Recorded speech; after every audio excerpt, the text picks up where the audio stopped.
एक राज्य में एक राजा और एक रानी रहते थे। उनकी 2 बेटियां और 2 बेटे थे। उनकी एक बेटी का नाम अमावस्या और दूसरी का पूर्णिमा था। पूर्णिमा बहुत ही धार्मिक स्वभाव वाली थी। वह हमेशा पूजा पाठ किया करती थी और गाय की सेवा भी किया करती थी। सारा काम करती और अमावस्या की पूजा पाठ में कोई रुचि नहीं थी। वह कभी भी पूजा पाठ नहीं किया करती और ना ही कोई काम किया करती थी। लेकिन दोनों बहनें एक दूसरे को बहुत प्यार करती थीं। लेकिन राजा रानी का व्यवहार पूर्णिमा के प्रति अच्छा नहीं था। वह अमावस्या को चाहते थे और अपने दोनों पुत्रों को प्यार करते थे। धीरे धीरे समय निकलता है। राजा रानी के बच्चे बड़े होने लगते हैं और राजा अपने दोनों बेटों का विवाह भी कर देते हैं। राजा की बेटियां भी बड़ी हो जाती हैं। फिर सब राजा से कहते हैं, इनका विवाह कर दीजिए।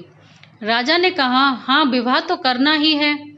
पर रानी ने राजा से कहा कि पूर्णिमा का विवाह किसी बड़े घर में मत करना, क्योंकि इसे तो काम करना पसंद है, गाय की सेवा करना बहुत पसंद है, भजन कीर्तन तथा कहानियाँ कहना सुनना बहुत पसंद है, पूजा पाठ करना पसंद है। अगर यह बड़े घराने में गई तो ये सब नहीं कर पाएगी, इसीलिए इसकी शादी किसी गरीब घर में करेंगे। राजा ने कहा, ठीक है। और राजा पूर्णिमा के लिए रिश्ता तलाशने लगते हैं और अंत में एक गरीब घर में राजा ने पूर्णिमा का विवाह कर दिया। तब रानी ने कहा, महाराज, अमावस्या भी तो शादी के योग्य है, उसके लिए वर देखिए और दोनों बहनों का विवाह साथ साथ कर दीजिए। राजा ने उसी गांव के राजा के बेटे के साथ अमावस्या का विवाह तय कर दिया। राजा ने रानी को बताया तो वह बहुत ही खुश हुई और मन में सोचने लगी, अब देखते हैं कि पूर्णिमा गरीब के घर में कैसे रहती है, बहुत पूजा पाठ किया करती है, देखते हैं इसके भगवान इसकी क्या मदद करते हैं। फिर समय आने पर राजा ने अपनी दोनों बेटियों का विवाह कर दिया।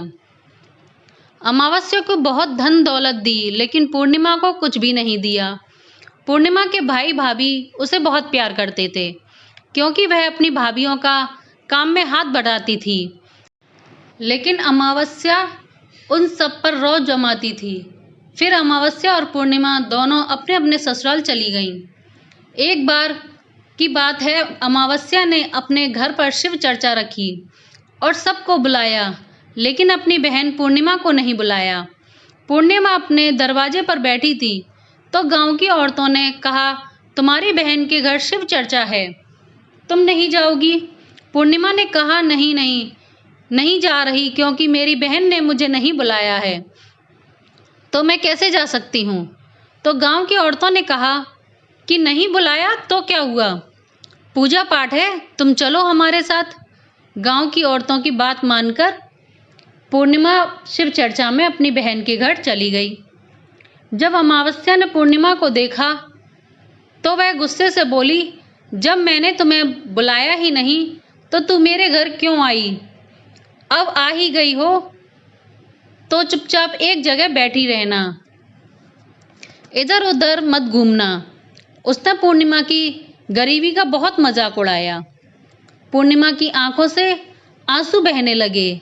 वह भगवान शिव को प्रार्थना करने लगी, हे भगवान, मुझ पर आप कब कृपा करेंगे? आखिर मेरा कसूर ही क्या है? क्या पूजा पाठ करना, गाय की सेवा करने का काम इतना गलत है? भगवान, अब आप मुझ पर रहम करो। इस तरह वह भगवान से विनती करती रही। शिव चर्चा पूरी हो गई और अमावस्या ने सबको प्रसाद दिया, लेकिन पूर्णिमा को प्रसाद नहीं दिया। वह वहाँ से बिना प्रसाद के वापस आ गई और वह रास्ते में सोचती है कि घर पर बच्चे प्रसाद मांगेंगे तो मैं क्या कहूँगी। फिर उसके मन में यह विचार आया, क्यों ना वह अपने भाई भाभी से मिलकर आए। वह अपने पति और बच्चों को बताकर अपने मायके जाने के लिए निकल गई। चलते चलते उसे एक तुलसी का पेड़ मिला। वहाँ एक चबूतरा बना था जिस पर एक बूढ़ी माई बैठी थी। उस बूढ़ी माई ने पूर्णिमा से पूछा, बेटी तुम कौन हो और कहाँ जा रही हो? तो पूर्णिमा ने बूढ़ी माँ को अपना परिचय दिया। फिर बूढ़ी माँ ने कहा, बेटी देखो, मेरा तुलसी का पौधा सूखा जा रहा है, इसमें थोड़ा जल डाल दो और चबूतरे की भी धुलाई कर दो तो थोड़ी ठंडक मिलेगी। तो पूर्णिमा ने चबूतरे को धोया, तुलसी की पूजा की, उसमें जल डाला और बूढ़ी माँ को भी स्नान कराया और उनके चरण दबाए। फिर पूर्णिमा ने कहा, माँ जी और कोई काम है? तो बूढ़ी माँ ने कहा कि नहीं बेटी, और उसे खूब आशीर्वाद दिया और कहा, जाओ तुम अपने मायके, लेकिन लौटते समय मुझसे मिलकर जाना। तो उसने कहा कि ठीक है माँ जी। वह आगे बढ़ी। चलते चलते रास्ते में उसे एक शिव मंदिर मिला। वहां भी एक चबूतरा था, उस पर एक बूढ़े बाबा बैठे थे। वह कोई और नहीं, स्वयं शिव भगवान थे। लेकिन पूर्णिमा उन्हें पहचान नहीं पाई। बूढ़े बाबा ने कहा कि तुम कौन हो बेटी? तो पूर्णिमा बोली, क्या बात है बाबा, कोई काम है? इस पर बाबा बोले कि क्या तुम इस मंदिर की साफ सफाई कर दोगी? बहुत गंदा हो गया है, और चबूतरा भी धो दो। तो मेरे नहाने के लिए 2 बाल्टी पानी भी भर देना, तो तुम्हारा बहुत बड़ा एहसान होगा। पूर्णिमा ने खुशी खुशी सब काम किए और भगवान शिव की पूजा की। थोड़ा और आगे चली तो उसे काली माता का मंदिर मिला। काली माँ भी एक बूढ़ी माँ के रूप में वहां बैठी थी। काली माँ ने कहा, बेटी कौन हो? तो पूर्णिमा ने अपना नाम बताया और कहा, क्या बात है माँ जी?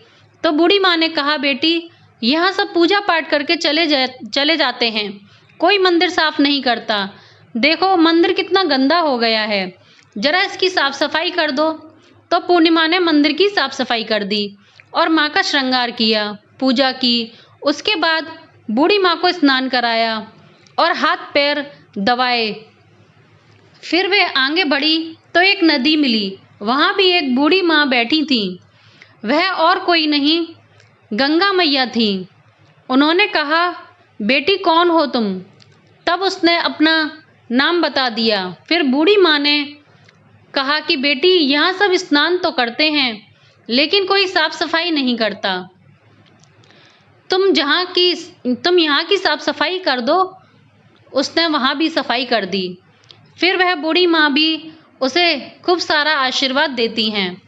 फिर वह नाव में बैठकर नदी के पार चली जाती है। नाव में फूल बिछे होते हैं और वो फूल बिछी हुई नाव पर बैठकर अपने मायके पहुंच जाती है। भाई भाभी पूर्णिमा को देखकर बहुत खुश होते हैं और उसकी खूब खातिरदारी करते हैं। फिर सब खूब बातें करते हैं। सुबह जब ननद जाने को तैयार हुई तो भाभी ने एक लाल साड़ी दी और कहा, ननद जी इस साड़ी को पहन लो और हाँ जल्दी जल्दी आया करो, बहुत दिनों के बाद आती हो। तो ननद ने कहा कि ठीक है भाभी, आप जब भी मुझे बुलाओगी मैं फिर आ जाऊंगी। फिर पूर्णिमा ने लाल साड़ी पहन ली और श्रृंगार कर लिया। भाभियों ने थैला भरकर उसे धन और गहने दिए। पूर्णिमा घर से निकल गई। चलते चलते रास्ते में वही नदी मिली। फिर नाव में बैठकर उस जगह पर पहुंची तो वही बूढ़ी माँ मिली, जो और कोई नहीं गंगा माँ थी।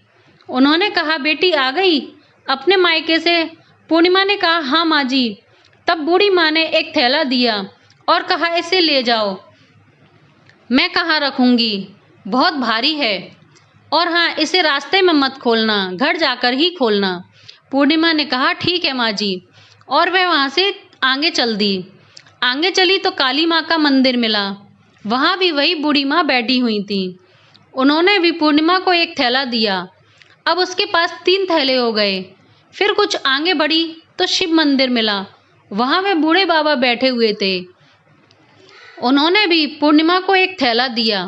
वह थैला लेकर वह आगे बढ़ी तो तुलसी माँ मिली। उन्होंने भी एक थैला दे दिया। अब पूर्णिमा अपने घर पहुंच गई और वह 5 थैले खोलने लगी। सबसे पहले उसने अपने मायके का थैला खोला। उसमें खाने पीने की चीज़ें, कपड़े और गहने वगैरह थे।